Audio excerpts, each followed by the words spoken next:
Hey guys, welcome back. Today, let's talk about JUVIA'S Place. I have quite a few of their palettes, And what I thought I would do today is not go through them all, not swatch them all, because we would be here for life if I did that, but basically rank the palettes that I have, and I will explain to you why I have ranked them as I have. And also, just so you know, currently JUVIA'S Place has a 45% off sale site-wide for Black Friday. So it is current now as of the time that I'm filming, which is Saturday, and it doesn't say when it ends, but I'm guessing at least until Black Friday would make sense. So let's do this. So I'm going to start with the palette that I reach for the least, and we'll work our way to the one that I reach for the most. This is subjective, right? So what I enjoy and what I look for in a palette may not be what you look for. I will say right out of the gate, I do not have any complaints about performance on any of these palettes. So it's not that I think any of these palettes are duds or that they're chalky compared to others or whatever the case may be. It's just simply, for me, shade selection and what I reach for primarily. I will say my eye look today has a bunch of shadows from a bunch of different palettes in it. I was really just sort of playing when I applied it, so I didn't film the look and I couldn't even tell you what I've used because there's so many. But this is sort of the quality of the color payoff that you can get from JUVIA'S Place. And like I said, I have no complaints about their actual shadows in any of these palettes. So let's just dive into this. The palette that I reach for the least is the Festival palette. And for me, it's just a matter of shade selection, as I said. These shadows are beautiful. I do have this pink one on today, I do know that. But it just doesn't lend itself to a lot of what I'd consider to be wearable eye looks. So obviously I'm not afraid of color. I enjoy using color, but on an everyday basis, I'm not going to wear something like this to the office. I have an office job. When I'm not in my office, I'm at court. I'm certainly not going to wear this at court. So for me, it just doesn't get a lot of use. I think the colors are really pretty. I really like this nice red up here, but I just don't reach for it very often simply because I just don't know how to make it work for an everyday office appropriate kind of look. For similar reasons, the Zulu palette is next up on my list. It is beautiful, but it's very rainbow themed, and I find that I can't make very many there's maybe like one. If I use this shade down here and then the brown up here, that can be a softer everyday look. For playing, it's perfect. I will say I have this one on my inner corner. And the shades, again, they're beautiful. It's just, I don't reach for it a lot. And actually looking at it, I don't think I've even dipped into that brown. So I might have to bring this out and just do something with that brown just to say I've used it. Next is the Masquerade. This is the mini one. It has the smaller pan sizes in it, but it still has all the same shadows as the original size. This is the way it goes. For me, I think it's just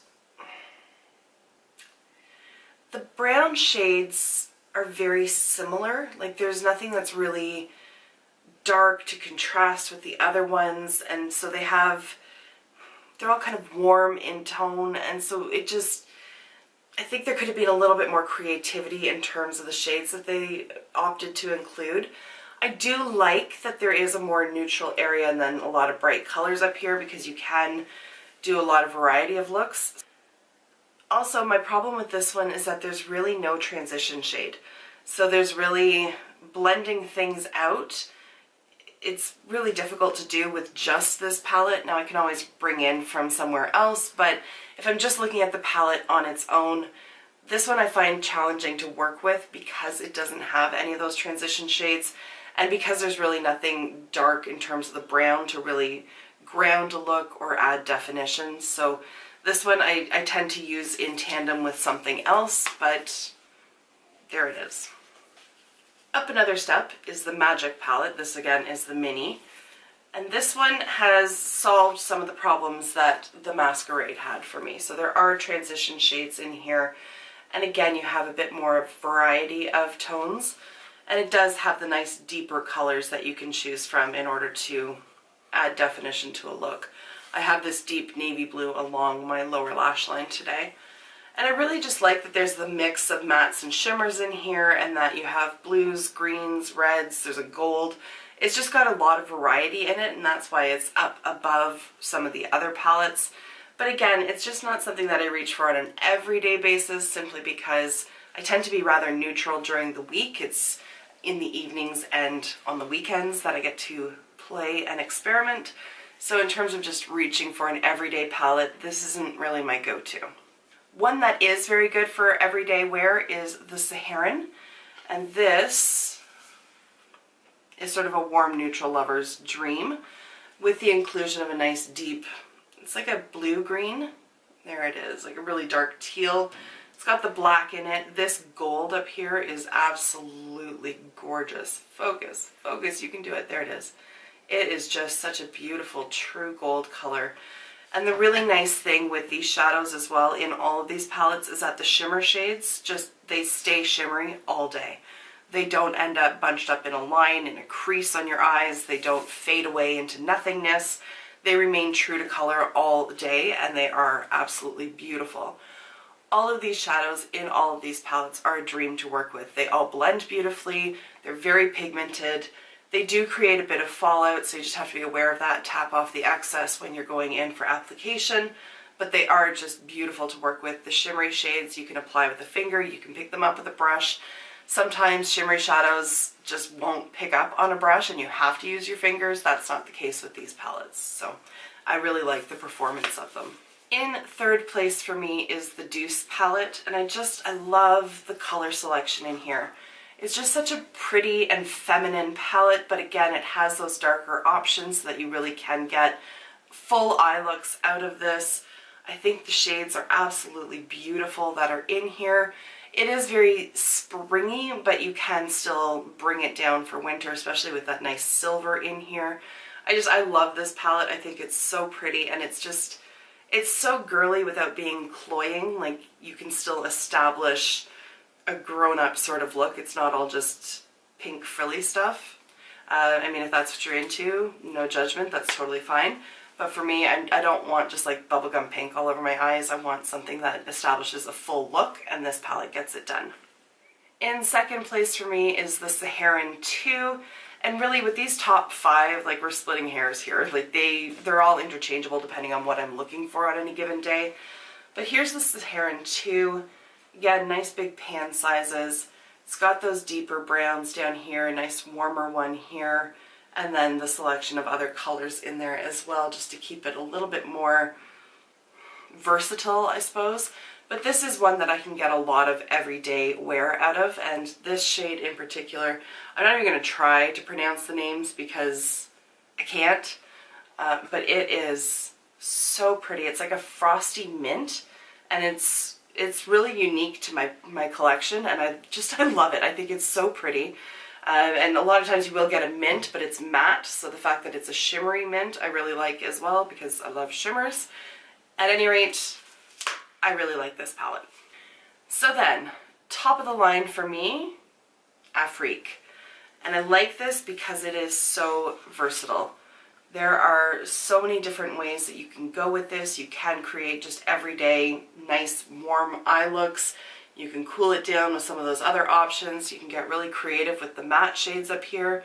This blue is what I have all over my lid today. I love the bright pop of yellow. I just think it's such a fun little palette. And for only having 12 shades, there's a ton of variety in there. And again, I gotta say, like, as good as the mattes are from JUVIA'S Place, it's their shimmers that knock it out of the damn park.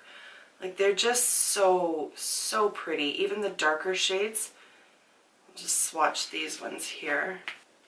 But they're so pretty, and like I said, they last all day, which means so much to me because I hate spending time on my makeup in the morning and then I come home at night and I'm like, where did it go?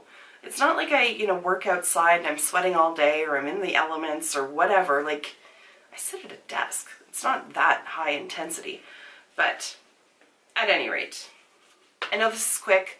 It's like 7:30 in the morning. I can hear the baby on the monitor. Everybody is going to be waking up soon, so I'm trying to crank this out while I can.